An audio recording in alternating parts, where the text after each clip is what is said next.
Bonjour, je m'appelle Anne Brusson, j'ai 56 ans et je suis chercheur d'emploi depuis 7 mois. Ma trajectoire professionnelle et académique dure depuis 39 ans maintenant. J'ai eu de nombreux postes à haute responsabilité, principalement dans les métiers de conseil et services. J'entame, à 56 ans, un tout nouveau cycle professionnel qui est celui de la finance. Plus précisément, la protection financière des personnes. Un tout nouveau métier pour moi. Ma trajectoire est souvent écrite comme atypique, ce qui, malgré une véritable démocratisation, voire un plébiscite dans de nombreux médias, reste pour beaucoup d'entreprises très difficile à appréhender, d'autant plus lorsqu'elles ont recours à des managers de transition. Ces professionnels de passage par nature se doivent d'être rapidement opérationnels et n'ont pas vocation à remettre en question l'ordre établi. Ce qui implique que ce sont souvent les mêmes métiers et fonctions qui sont recherchés. Direction générale, opérationnelle de centre de profit, les SI, maintenance, commerciale, DRH et DAF. Je remercie le cabinet Réactive Exécutif de me donner la parole dans ce podcast pour aborder un sujet qui me tient à cœur aujourd'hui. En effet,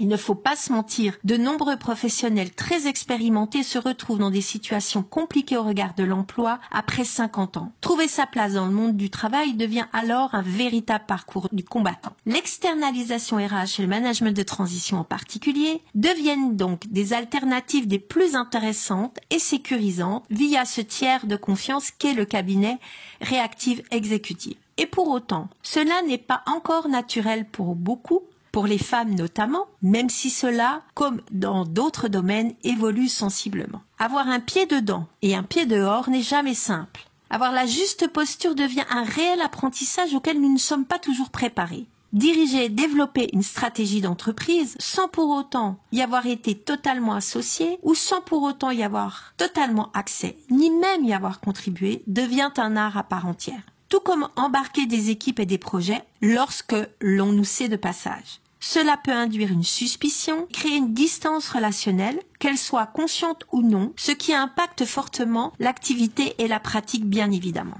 Donc, même si nous sommes d'excellents